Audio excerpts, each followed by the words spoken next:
Shalom Ibu Bapak Saudara-saudara terkasih dalam nama Tuhan Yesus.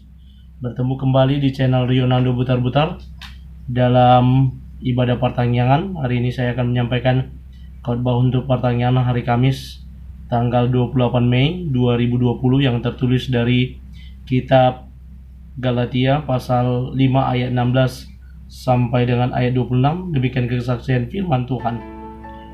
Maksudku ialah hiduplah oleh roh, maka kamu tidak akan menuruti keinginan daging. Sebab keinginan daging berlawanan dengan keinginan roh, dan keinginan roh berlawanan dengan keinginan daging. Karena keduanya bertentangan, sehingga kamu setiap kali tidak melakukan apa yang kamu kehendaki.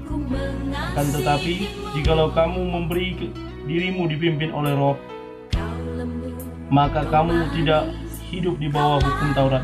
Perbuatan daging telah nyata, yaitu percabulan, kecemaran, hawa nafsu, penyembahan berhala, sihir, perseteruan, perselisihan, iri hati, amarah, kepentingan diri sendiri, percideraan, roh pemecah, kedengkian, kemabukan, pesta pora, dan sebagainya.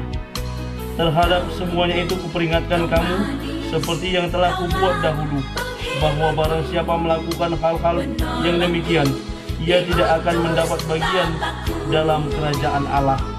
Tetapi buah roh ialah kasih, sukacita, damai sejahtera, kesabaran, kemurahan, kebaikan, kesetiaan, kelemah lembutan, penguasaan diri. Tidak ada hukum yang menentang hal-hal itu. Barang siapa menjadi milik Kristus, ia telah menyalibkan daging dengan segala hawa nafsu dan keinginannya. Jikalau kita hidup oleh roh, baiklah hidup kita juga dipimpin oleh roh.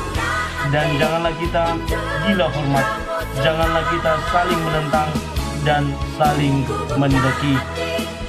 Ibu bapak saudara-saudara terkasih dalam nama Tuhan kita Yesus, yang menjadi nats atau tema firman Tuhan buat kita pada hari ini, hidup dipimpin roh mengalahkan keinginan daging. Ketika kita sedang bekerja dalam sebuah tim di perusahaan atau di kantor, baik instansi pemerintah maupun perusahaan, kita bisa dapatkan perbedaan ketika kita dipimpin oleh seorang manajer, seorang pimpinan yang menguasai pekerjaan, yang bijaksana, yang ramah, dan segala yang positif ada pada sosok beliau. Pasti akan berbeda dengan beliau yang paling sok tahu. Tidak tahu apa-apa tapi paling sok tahu, kasar, kurang bersahaja dan bersahabat, dan beberapa hal buruk lainnya yang ada dalam diri beliau. Maka akan terasa dampaknya pada apa? Pada hasil pekerjaan, pada teamwork di dalam perusahaan tersebut, dan kemungkinan terburuknya akan berdampak juga dengan tingkah laku kita. Karena kita biasa dipimpin oleh orang yang kasar, maka kita akan ngikut kasar kepada bawahan kita. Ibu bapak saudara-saudara terkasih dalam nama Tuhan Yesus, betapa pentingnya dipimpin dengan baik dan benar. So, kalau itu memang penting, maka hidup kita juga, karakteristik kita juga akan menjadi lebih baik ketika kita boleh dipimpin dengan baik dan benar.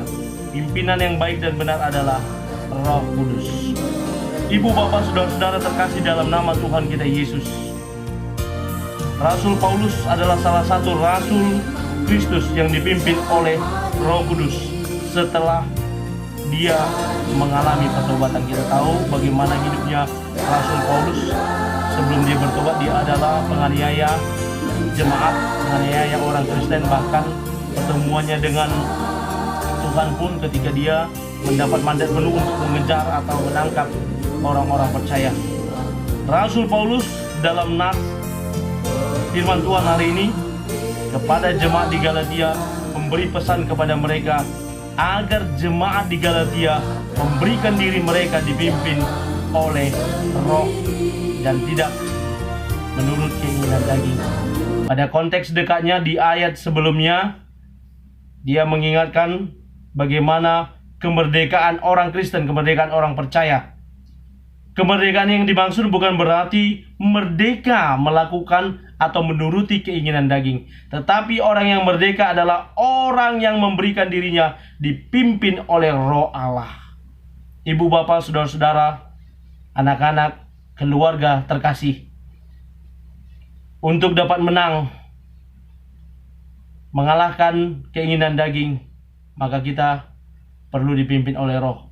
Apa saja yang bisa kita lihat, kita pelajari dari Nats hari ini? Yang pertama, ketika kita dipimpin Roh, maka kita tidak akan menuruti keinginan daging. Keinginan daging itu berlawanan dengan keinginan Roh. Keinginan daging itu bertentangan dengan keinginan Roh. Karena apa? Karena dalam keinginan daging, segala sesuatu yang buruk ada di sana. Sangat jelas tadi dikatakan di ayat tersebut. Percabulan, hawa nafsu, kedengkian, iri hati, kecemaran, penyembahan berhala, sihir, dan lain sebagainya. Ya, ini nggak ada orang yang mau. Nggak suka orang. Tetapi, apa yang terjadi, ibu, bapak, saudara-saudara terkasih? Dalam perjalanan realita kehidupan, kita nggak suka kepada hal yang negatif ini. Tetapi dalam perjalanan hidup, ini seringkali secara alamiah kita alami, kita lakukan. Secara alamiah kita benci sama orang lain, dengki sama orang lain, cemburu sama orang lain, marah sama orang lain. Hawa nafsu kita umbar. Ya. Sementara keinginan Roh adalah dikatakan hal yang baik, positif ada di dalamnya. Kasih, sukacita, damai sejahtera, kesabaran, dan lain sebagainya. Ya, kalau sama anak sekolah minggu, buah-buah Roh langsung dihafal. Kasih, sukacita, damai sejahtera, dan seterusnya. Ya. Semua orang suka dengan ini. Tapi dalam perjalanannya kita gagal mencapai kasih ini. Saya, saudara, gagal dalam menerapkan kesabaran, kasih, sukacita. Kita sering gagal. Ibu, bapak, saudara-saudara terkasih dalam nama Tuhan kita Yesus. Ya, jika kita gagal tadi melakukan itu, kita lebih menuruti keinginan daging, dan kita sering membela diri kita dengan mencaplok Matius 26 ayat 41. Roh memang penurut tetapi daging lemah. Nah, ini yang sering jadi senjata bagi kita untuk membela diri. Bagian yang kedua yang bisa kita pelajari, ibu bapak, ini adalah para pengikut Kristus menyalipkan keinginan daging bersamaan dengan keinginannya mengikuti pimpinan Roh. Ketika kita katakan, saya mau ikut Kristus, saya mau ikut Yesus, saya mau dipimpin oleh Roh Allah, maka kita menyalipkan keinginan daging kita. Memang dalam realitanya seperti yang bagian yang pertama tadi, masih ada yang bilang, ya, keinginan daging masih sering menang dalam diri saya. Walaupun saya sudah Kristen, walaupun saya sudah beragama, ya keinginan daging masih lebih kuat. Ya.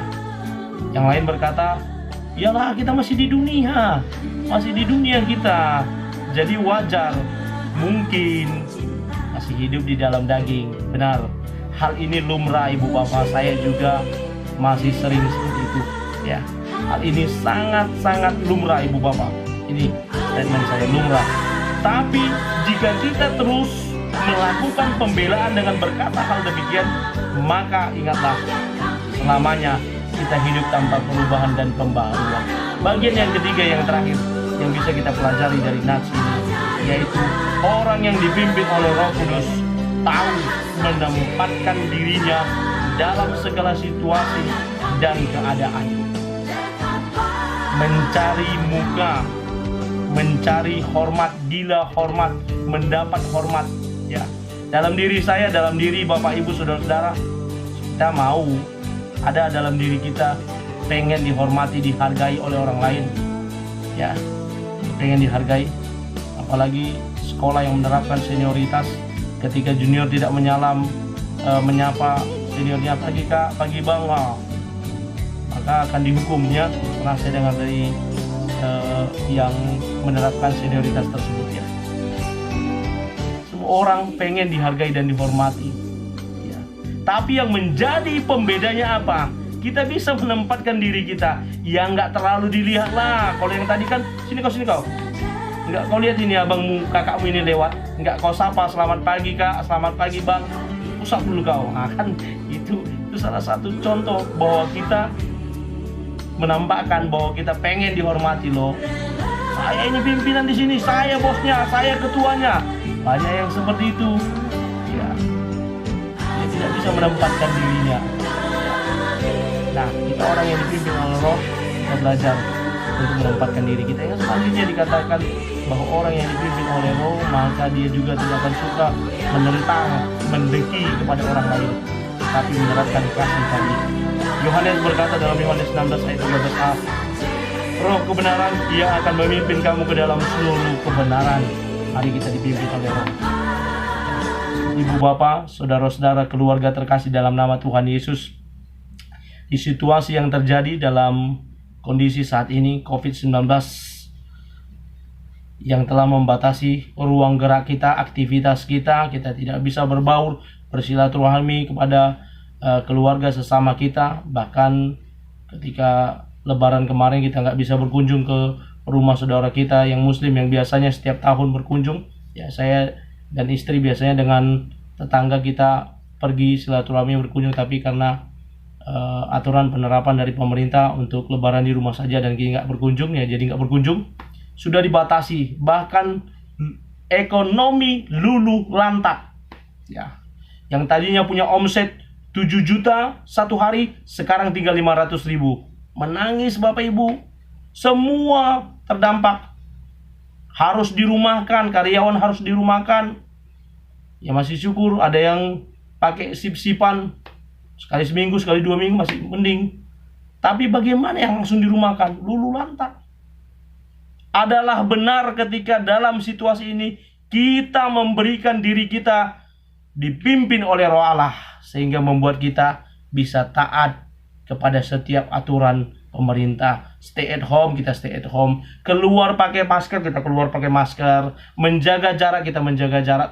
Cuci tangan, kita cuci tangan. Makan makanan bergizi, kita makan makanan bergizi. Dan lain sebagainya. Kita taat, kita turuti apa yang diperintahkan oleh pemerintah. Namun seandainya kita menuruti keinginan daging, ekonomi morat-marit, apa yang kita lakukan? Mohon maaf. Keinginan daging kita ikutin. Perut udah lapar. Apa yang dilakukan? Mencuri. Nah, itu keinginan daging. Karena itu ibu bapak saudara-saudara, Nats hari ini, khotbah hari ini mengingatkan kita, mengajarkan kepada kita, mari kita kalahkan keinginan daging dengan memberi diri dipimpin oleh Roh Allah. Ketika Roh Allah memimpin kita, Roh itu yang akan mengingatkan kita, menginsapkan kita, mengajari kita untuk melakukan kehendak Bapa. Terima kasih. Mari kita beri diri kita dipimpin oleh Roh Allah. Terima kasih. Tuhan Yesus memberkati kita.